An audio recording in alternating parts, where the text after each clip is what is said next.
This is Notepad. I'm your host Ibrahim Sani. As we continue to celebrate the holiday season because of the Lunar New Year or Chinese New Year, I have, for the first time, a guest on set on this show. The very first time in months. Joining me is, of course, a good friend of the show, Mohshin Aziz, the director of Penglin Aviation Recovery Fund. Mohshin, thanks again for talking to us, coming all the way here, Pleasure to be here. in Bukit Jalil. I want to ask you about the recent announcement by MAVCOM, or the Malaysian Aviation Commission, where they have recently approved 2 new licenses. The air service license, one of them we know, of course, is My Airline, Senam Berhad. The other one is speculated to be Raya Airline. Maybe you can give us a little bit of background into why would the Commission, MAVCOM, approve 2 more licenses when the airline is still reeling from the after effects of COVID. And you were just on the show last week talking about how AirAsia is struggling, and of course them changing their group name to better reflect their non-airline revenue. Basically, they themselves are trying to move away from the airline business. So what's going on here? Well, I mean, the duty of a regulator is just to make sure that all the rules and regulations are adhered to.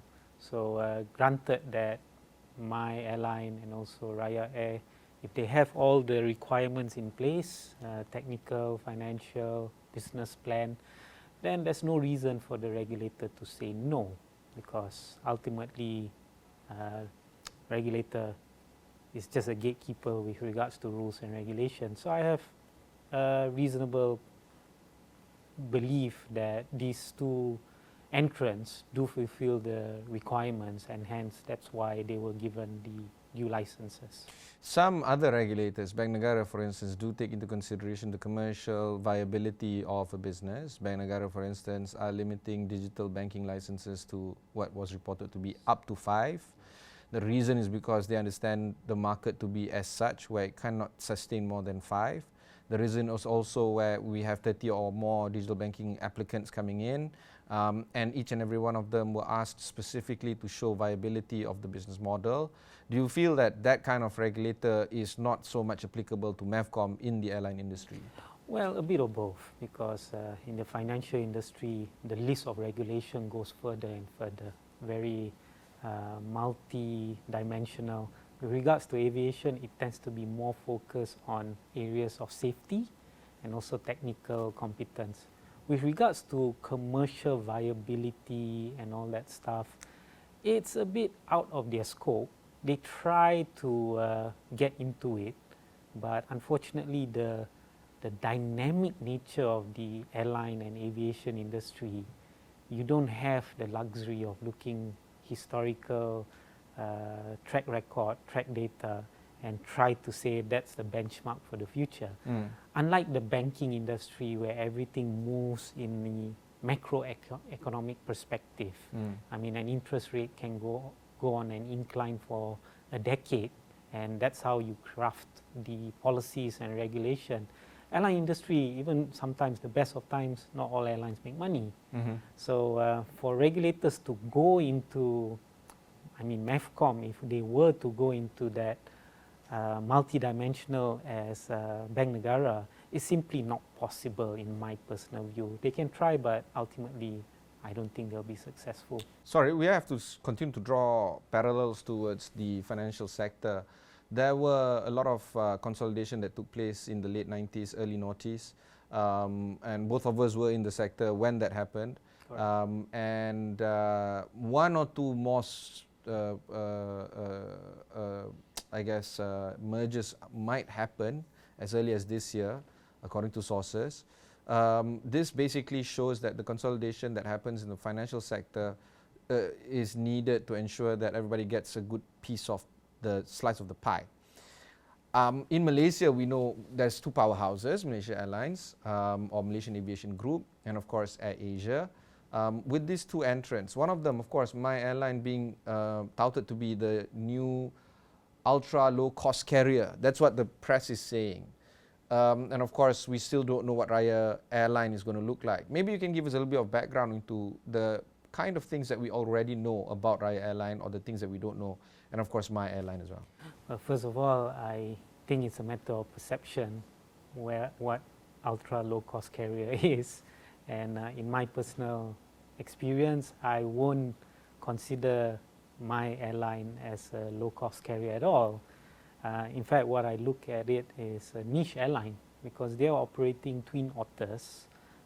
Twin Otters are specific aircraft meant for very, very short distance runways which are 1 kilometer or less. It's very versatile. It can even land on, let's just say, ground, untarmac surfaces. So they've used this particular aircraft in remote parts of Sabah Sarawak, Barrio and stuff like that.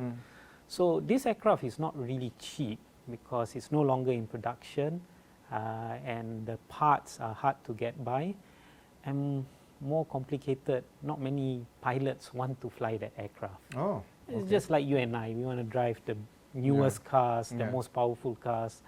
Not many people want to drive a 60-year-old classic, 50-year-old classic. Okay. So it's a bit complicated to operate in that particular niche. But nonetheless, it has a genuine product behind it because it's the only airline that's capable of flying to Bangkok Island, Tioman and Redang. And these three places, we know for a fact, there's a genuine tourism charm. And there's very high value hotels in these three islands as well. So to try to capture these high value tourists, not all of them are warm to the idea of taking a boat ride to get to the islands, especially Tioman. It's actually quite a long boat ride. And God forbid if the weather is rough, your whole mood is spoiled. So given a choice, taking a flight for these high net worth tourists, it's a very, let's just say, appealing proposition. So, but people have tried it before, right? Berjaya Air? Berjaya have tried it before. It wasn't successful, unfortunately. Tioman and both Redang. But why wasn't it successful? I suppose it's the costing, frequency of the flight. And, at that point of time, Malaysia's tourism industry wasn't as diverse and comprehensive as it was right now. So you feel that the kind of those factors might no longer be applied today if My Airline pushes it off? Well, let's put it this way. 20 years ago, would it be possible for a non-graduate, a university student to be able to fly to Thailand for a holiday, to Indonesia for a holiday with their own pocket money? But now it's quite common. I even have a junior staff just graduate working for no more than 2-3 years. In his and her break, they go to Australia, Japan. During my time 20 years ago, it's impossible. But now, thanks to technology, efficiency, the wanderlust nature of a lot of people, they do want to go. So it's more diverse. Of course, I'm talking about prior to pandemic. We are all assuming that once all this is over, the markets are open, the borders are open, we'll get back to the vibrant tourism activity, travel activity of 2019. So I think there's a good chance because Pulau Redang, Tioman is wonderful. Do you have any guidance into the kind of ticket price or the range that they're targeting? It's hard to say because it's early days. They've launched some preliminary flights. The ticket prices are very cheap right now. I don't think it's sustainable, but let's be honest, none of the resorts are fully open yet, and we've not been able to tap onto the foreigner market yet because there's still no flights from outside coming into Malaysia with high value tourists. So it's not reflecting of the true target price that they are planning to. So the National Recovery Council Chairman Tan Sri Muhyiddin Yassin, also former Prime Minister, has urged the government to set a definite timeline for the reopening of our borders. This is to ensure, according to him, various economic activity vibrancy to continue on. He has also suggested for the border opening to be done in stages, but of course nothing is being done yet, nothing has been announced. My speculation is that the government or the administration is currently quite busy with not just the business of the day, but with politics as well. So how does that factor into how My Airline and also Raya Airline plan to grow when there's so much going on least of all politics? Well, perhaps they know something we don't with regards to reopening of the borders and stuff like that, because for them to commit so much money and resources, it's not just money, they have to toil with the business plan, meet with the regulators, convince people to work for them. All this is a general labor of love. So for them to do that, perhaps they know something that we don't, that this is the definite year that the borders will be open. I hope so too. I have no inkling with the government of Malaysia anymore. So I'm just hoping that they do like what Tan Sri Muhyiddin Yassin have mentioned, give a definitive timeline, open in stages if need be. And quite frankly, it's been more than 2 years. We have to move on. A lot of people can't eat, struggle to eat, struggle to work. They've dedicated their entire lives into the industry, and that's what they're good at. So they just need the opportunity to do what they're good at again. Let's talk about Raya Airline then. What do we know of Raya Airline as of now? Still, unfortunately, not that much. We know they have a passenger license, so clearly it's a commercial-centric airline. But with regards to their business plan, what type of aircraft they're going to use, what routes they're going to go, it's still not finalized. I don't know yet. But the word on the street is they're going to try to replicate the existing domestic flights, Sabah, Sarawak, Peninsular Malaysia, and later stages across the region. So you can think of it as the next AirAsia, Malindo / Batik airline, more or less the same thing. So they don't have that kind of unique proposition that my airline has, in your opinion? Very different, because they are catering to a mainstream market. Once you're using the same type of aircraft, going to the same airport, then the competition is more fierce. There's no, a customer like myself and you, right? We if we have 4 choices of airlines to a particular destination, we use some other factors to make our decision. Maybe it's the cheaper price, maybe the timing of the flight suits us better, or maybe you just like the food, the general ambience. My main consideration would definitely be the proximity of my residence with the airport. I live like 10 minutes from Subang with traffic. That's the thing, right? So speaking of which, let's talk about, let's leave these 2 airlines for a bit for now. Let's move on to the ancillary services surrounding the aviation industry. Let's start off with Subang Sky Park. Do we know of the recent, hoo-ha about the possible buying of a particular tycoon of that area? Any updates on that one? Nah, it's gone really quiet. And when it's gone really quiet, chances are it's not going to happen. Okay. Because at the end of the day, we've seen the original service agreement between the government and Malaysia Airport. Yeah. It states very clearly, I'm not a lawyer, but it states very clearly that it will be under the domain of Malaysia Airports. There's been a long dated agreement signed between the government of Malaysia and Malaysia Airport. So if there's any development, it will be part of the national airport blueprint. You can't develop Subang in isolation, because there will be impact to KLIA. So it has to be built in unison, and the guys that actually have control to it is Malaysia Airports. So in your opinion, the case is now put to bed? I think the fact that it's gone very quiet, nobody's talking about it, no media on it, and the fact that I've seen the agreement before, and based on my understanding and understanding of the terms and conditions, it was never possible for anybody to break that agreement anyway. Yeah. It's so ironclad. I don't know, I have a different opinion, because in Malaysia anything can happen. That's the thing. Moving on to the other airport, a rather big one at that, is KLIA. Vibrancy is slowly returning. However, in my opinion, it isn't returning as fast as it could possibly be. I have seen how Changi is now full on in terms of foot traffic, in terms of retail, and while they might not be back to their 2019 levels, they are well on their way to get there.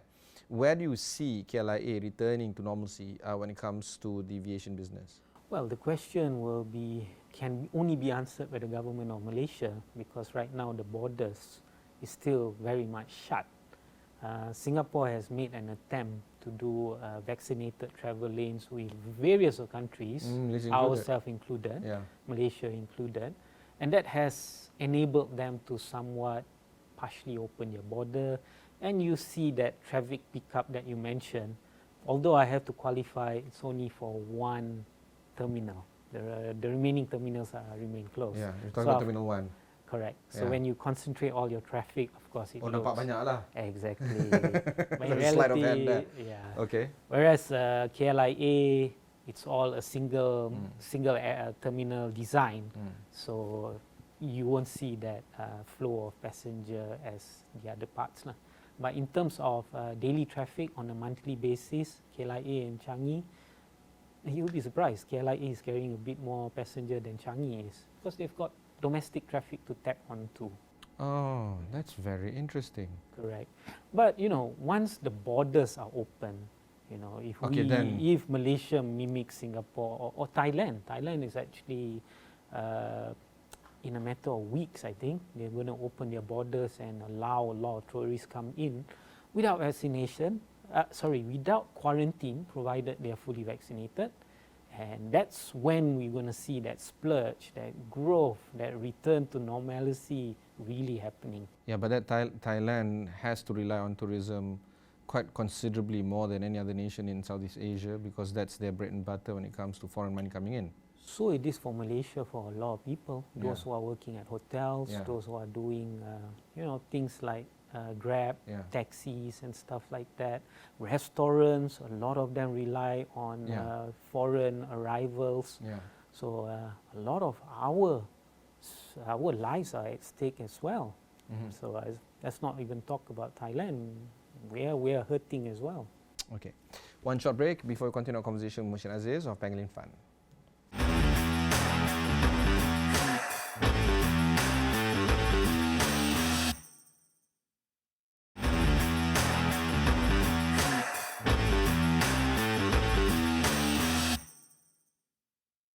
Thanks for staying on with us. I have with me Mohshin Aziz in the studio, the first guest on Notepad for the year. Imagine that, it's already February 4th, February 3rd, and here we are.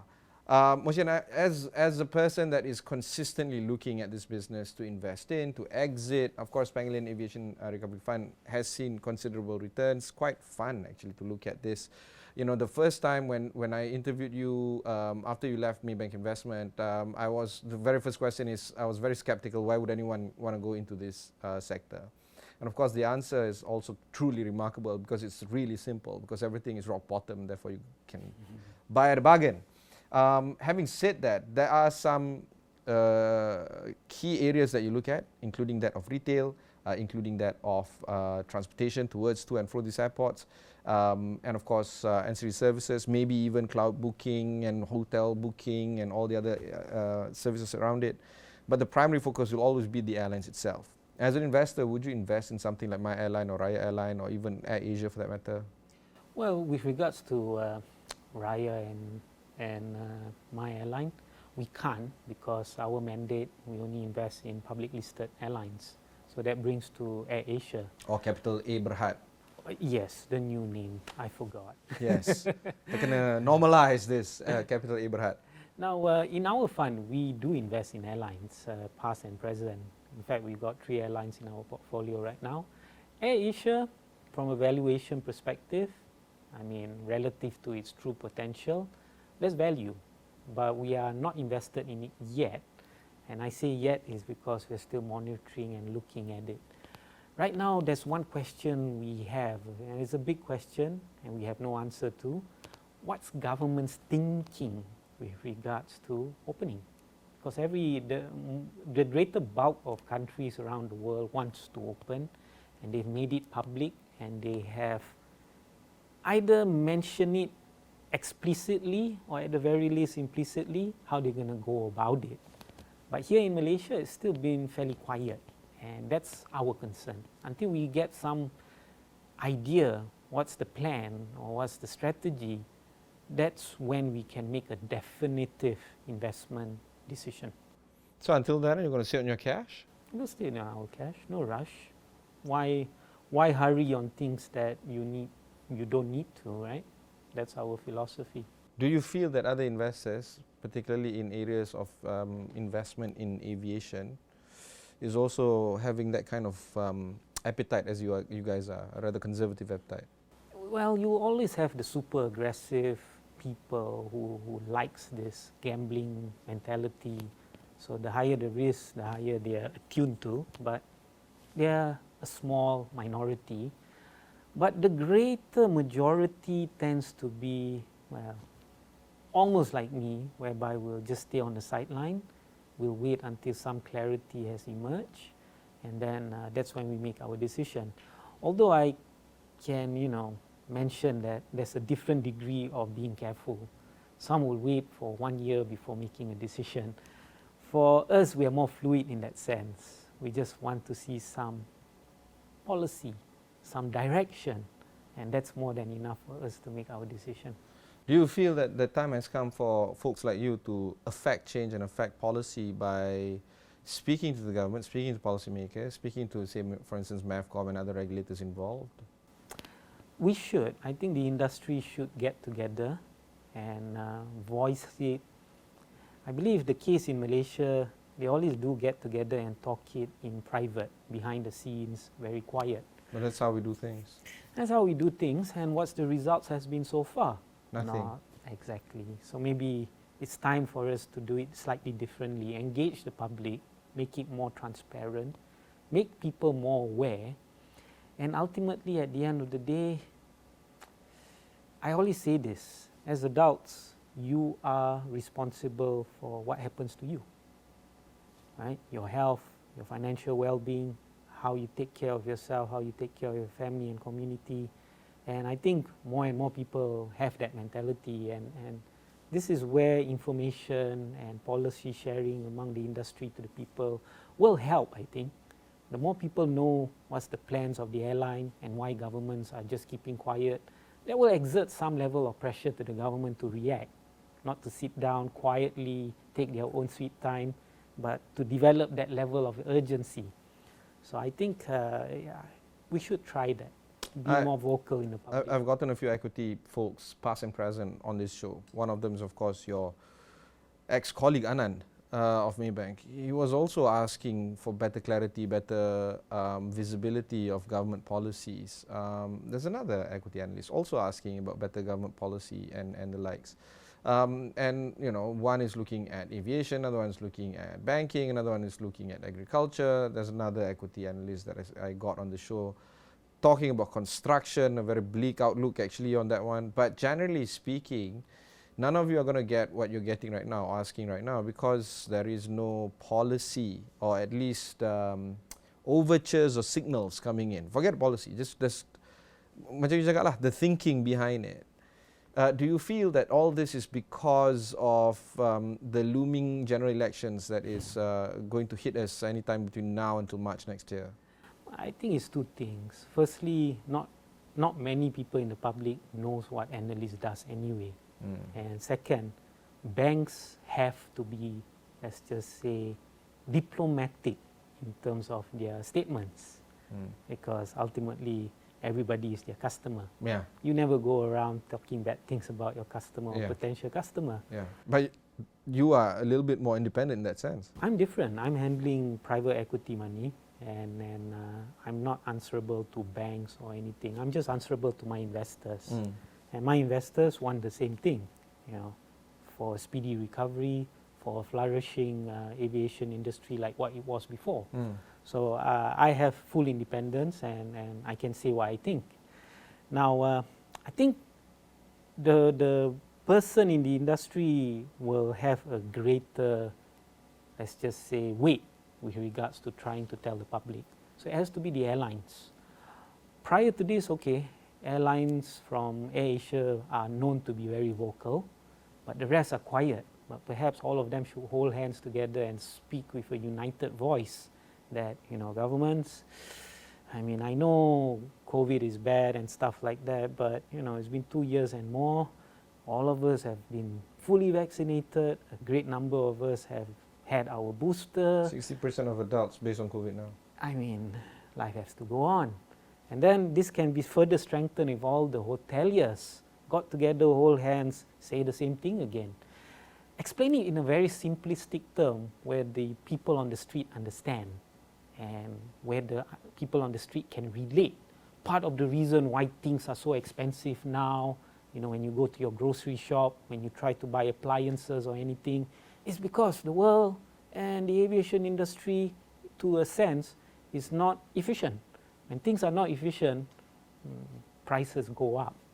So the local layperson must really understand that. Many people don't understand that right now.